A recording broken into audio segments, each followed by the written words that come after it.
Ang videong ito ay para sa lahat ng mga kabayan na nakikipagsapalaran dito sa Japan. Madami sa ating mga kababayan ang akala kapag nandito sa Japan, madaming pera, mayaman. Pero di nila alam kung ilang klaseng trabaho ang pinapasok natin para lang mairaos din yung ating buhay dito sa Japan.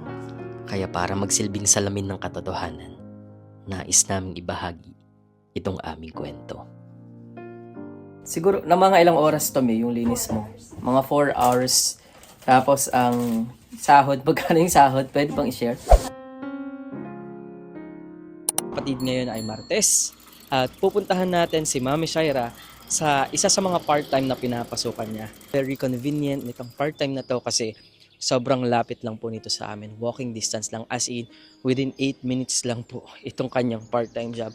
And we're very lucky to have found this part-time job or arabaito. Isa nga sa pinakamadaling pasukan na part-time jobs dito sa Japan ay ang mga cleaning jobs. Bilang tayong mga Pinoy ay kilala naman sa pagiging masipag at masigasig. Madali na lamang para sa atin ang makahanap ng mga side gigs. Madami na din tayong nakilalang mga kabayan dito na may mga 3 hanggang 4 na mga part-time jobs. Although yung mga yan ay may mga regular jobs. At kung tatanungin mo sila kung bakit pa sila may mga part-time jobs, pare-pareho din po sila ng isasagot sa inyo. Yun ay para makatulong sa mga pamilyang naiwan pa sa Pilipinas. Kaya kahit anong pagod ng kanilang katawan, kahit gaano pa kahirap ang pakikisama, basta para sa pamilya, gagawin at titiisin lahat yan.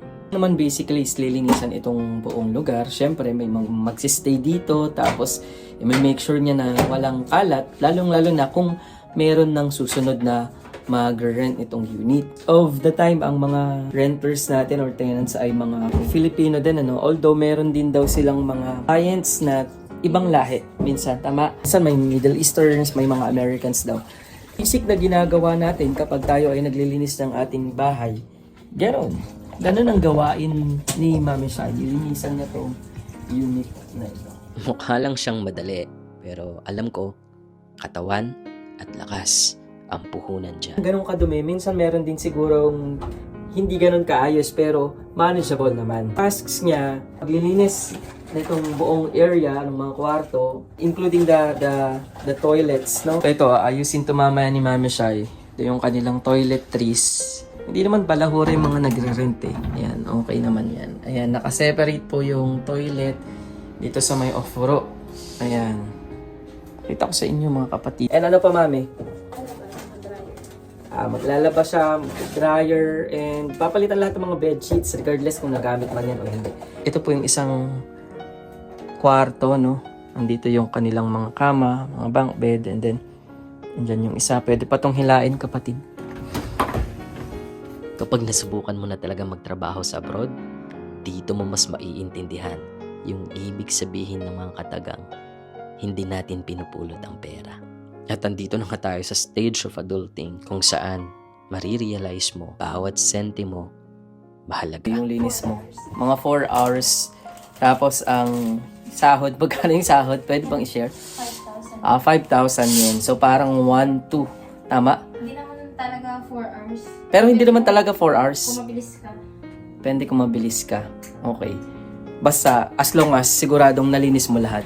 So yun nga guys, bali nakita lang namin ito. Nakita ko lang itong job posting na to sa Facebook. And then right away kasi saktong-sakto, hinahanap nila taga Keisei Koiwa. And tamang-tama naman nakakalipat namin noon sa Keisei Koiwa, right? Tapos sobrang win-win situation both sa amin at saka sa part ng owner. Kasi nga, di ba, hindi na sila mag-reimburse ng pamasahe, ng transportation expenses. And kami naman, lalo na si Mami Shaira, walking distance lang siya.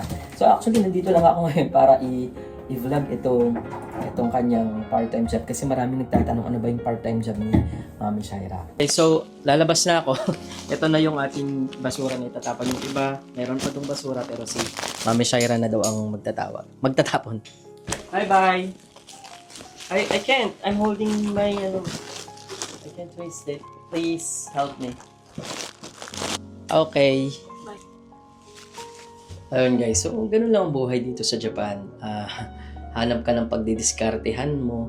As long as wala kang vina-violate ng mga rules and regulations dito, mabubuhay at mabubuhay ka naman dito sa Japan.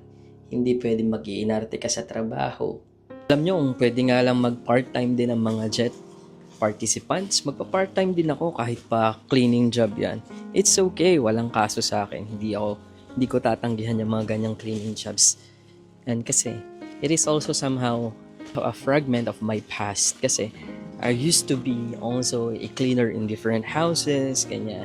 Naging household boy din tayo before. Ayan, kung saan-saan po tayo nanirahan before, no?